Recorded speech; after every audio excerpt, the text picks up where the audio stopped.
ಹಾಂ ಬಿಡಿ, ಈ ಕಡೆ ತೋರಿಸೋದು ಬಿಡಿ, ಇವ್ರದ್ದೆ ಅಂತ ಕನ್ಫರ್ಮ್ ಮಾಡಿ, ಈ ಕಡೆ ತೋರಿಸೋದು ಬಿಡಿ. ಹಾಂ ಸಾಕು ಬಿಡಿ.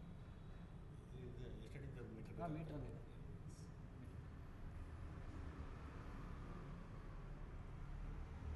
ನೀರಿಗೆ ಹಾಕಿ ಬರೋದು.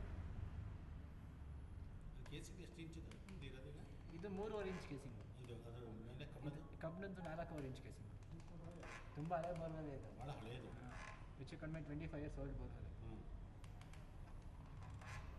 ಕೇಸಿಂಗ್ ತೆಗೆದು ಬೇರೆ ಹಾಕ್ಲಿಕ್ಕೆ ಆಗಲ್ಲ. ಕೇಸಿಂಗ್ ತೆಗಿತಾ ಈ ಸೈಜ್ ಇವಾಗ ನೀವು ಡ್ರಿಲ್ ಮಾಡೋಕ್ಕಾಗಲ್ಲ.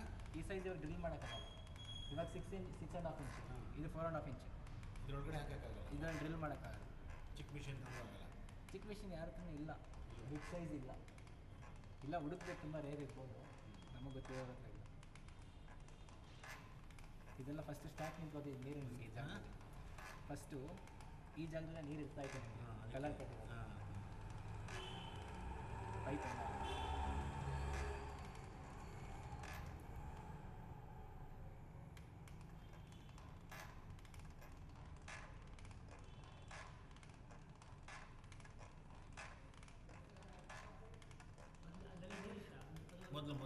ಮೊದಲು ನೀರಿದ್ದಕ್ಕೆ ಇನ್ನೂ ನೀರು ಬಂದಿಲ್ಲ. ಅಲ್ಲಿಗ ಕಟ್ ಮಾಡಿ ಪೈಪ್ ಹಾಕಿದ್ರಲ್ಲ, ಹಿಂಗೆ ಗೆರೆ ಹಿಡಿದು ಅದೇನು ಮುಚ್ಚೋಗಿರ್ಬೋದಾ? ಮುಚ್ಚಲ್ಲ. ಇಲ್ಲೇ ಇದೆಯಲ್ಲ, ಓಪನ್ ಇದೆಯಾ? ಹಾಂ, ಅದು ಮುಚ್ಚಲ್ಲ, ಇಲ್ಲೇ ಇದೆಯಲ್ಲ. ಕಾಣ್ತಾ ಹಾಂ ಕರೆಕ್ಟ್ ತೋರಿಸಿ. ಅಣ್ಣ ಒಂದು ಸ್ವಲ್ಪ ಮೇಲೆ, ಒಂದು ಇಂಚು. ಹಾಂ ಸಾಕು. ಸ್ವಲ್ಪ ಡೌನ್ ಮಾಡಿ ಚೂರು. ಇಲ್ಲಿದೆಯಲ್ಲ, ಈ ಕಡೆ ಒಂದು ಕಟ್ಟಿದೆ, ಇಲ್ಲೊಂದು ಕಟ್ಟಿದೆ, ಇಲ್ಲೊಂದು ಕಟ್ಟಿ. ಒಂದೇ ಪೈಪಲ್ಲಿ ಒಂದು 100 ಕಟ್ಸ್. ಹೌದೌದು. ಬಿಡಿ. ವಾಟರ್ ಲೆವೆಲ್ ನೋಡಿ ಎಷ್ಟು ಮೀಟ್ರ್ ಅಂತ ಅನ್ಸುತ್ತೆ. ವಾಟರ್ ಲೆವೆಲ್ ಹಾಂ,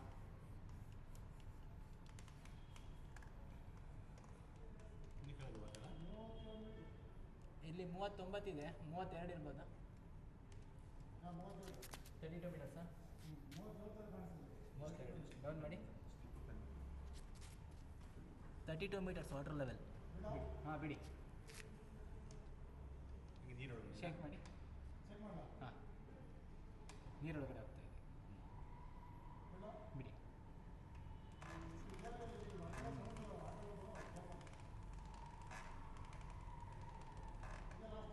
ಇಲ್ಲ, ನಿಧಾನಕ್ಕೆ ಹೋಗಲಿ, ಸ್ಕ್ರೂ ಮೇಲೆ ಕೂತ್ಕೊಳ್ಳಿ. ನಿಧಾನಕ್ಕೆ ಹೋಗಲಿ, ಫುಲ್ಲು ನಿಧಾನಕ್ಕೆ ಹೋಗಲಿ. ನೀರು ಬೀಳ್ತಾ ಉಂಟಲ್ಲ ಸ್ವಲ್ಪ? ಇಲ್ಲ, ಇವಾಗ ಫಿಲ್ಲಾಗಿ ನಿಂತು ಬಿಡಿದೆ, ಫಿಲ್ಲಾಗಿದೆ ನೀರು. ಸಣ್ಣ ಸಣ್ಣ ಕಟಿಂಗ್ಸ್ಗಳು. 32 ಮೀಟ್ರ್ ವಾಟರ್ ಲೆವೆಲ್.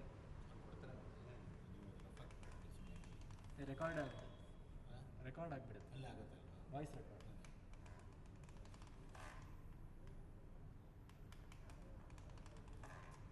ಹಾಂ, ಫುಲ್ಲು ಮುಚ್ಕೊಂಡಿದೆ. ಅಷ್ಟೇ ಇಟ್ಕೊಳ್ಳಿ. ಹಾಂ, ಅಷ್ಟೇ ಇಟ್ಕೊಳ್ಳಿ. ಎಷ್ಟು ಹಿಡಿದಿದೆ ಅಂತ ಮಣ್ಣು ಮೇಲೆ ಕುತ್ಕೊತಾ ಇದೆ. ಡೌನ್, ಸ್ವಲ್ಪ ನಿಧಾನ ಡೌನ್. ಹಾಂ, ಮೋಟ್ರಿಗೆ ಕಾಣಿಸ್ತಾ ಇಲ್ಲ.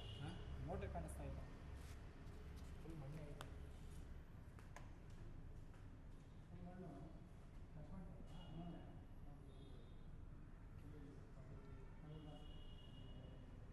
ಎಷ್ಟಿದೆ? 43 ಮೀಟರ್ಸ್ ಇದೆ. 40 ಆಲ್ರೆಡಿ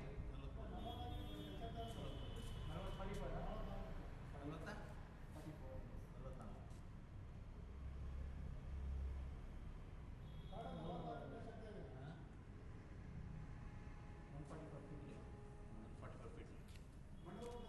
ನಿಮ್ಮದು ಫಸ್ಟ್ ಇದ್ದು 180 ಫೀಟಾ? 300 ಸಂಖ್ಯೆ ಇರಬೇಕು. ಈ ಬೋರ್ ಬರೋದು ಬರಲ್ಲ. ಈ ಬೋರ್ ಏನಿದೆ 200 ಹೊರಗಡೆ. ಹಾಗಾದರೆ 180 ಅಂತ ಮೋಸ್ಟ್ಲಿ ಎಲ್ಲ ಬರೆದಿಟ್ಟಿದ್ವಿ. ಇಲ್ಲಿನೂ ನಿಮ್ಗೆ ಆಲ್ರೆಡಿ 145 ಫೀಟ್ ಇದೆ. ಇದು ಹಾಂ, ಇನ್ನು 30 ಫೀಟಲ್ಲೇನು ಡಿಫ್ರೆನ್ಸ್ ಆಗಲ್ಲ ನಿಮಗೆ. ಡಿಫ್ರೆನ್ಸ್ ಆಗಿಲ್ಲ. 110, 120, ಇದು 160-70 ಫೀಟ್ ಗ್ಯಾಪ್ ಇದ್ದರೆ ಮೊದಲು ತಳ್ಬೋದಾಗಿತ್ತು. ಆಮೇಲೆ ಮೋಟ್ರನ್ನು ಕಾಣ್ತಾ ಇಲ್ಲ. ಫ್ಲಶ್ ಮಾಡಿದ್ರೆ ಕಾಣ್ಬೋದಾ? ಫ್ಲಶ್ ಮಾಡ್ಬೋದು ಸರ್. ಇವಾಗ ಇರೋದನ್ನು ಹೊಡ್ಕೋಬೇಕು. ಇವಾಗ ಎಕ್ಸ್ಟ್ರಾ ಪೀಸ್ ಇದೆ ನಮಗೆ. ಹಾಂ, ಏರ್ ಜೋರಾಗಿಬಿಟ್ರೆ ಹಾಂ, ಪೈಪ್ ಹೊಡ್ಕೋಬೇಕು. ನಾವು ಒಂದ್ಸರಿ ಇದು ಹಾಕಿದ ನಂತರ ಫ್ಲಶ್ ಮಾಡಿಸಿದ್ವಲ್ಲ ಸರಿ. ಫ್ಲಶ್ ಬೇಕಾದರೆ ಮಾಡ್ಬೋದು. ಹಾಂ, ಈ ಥರ ಇದು ಮಾಡಿದಷ್ಟು ಇದು ಮಾತ್ರ ಮಾಡಿ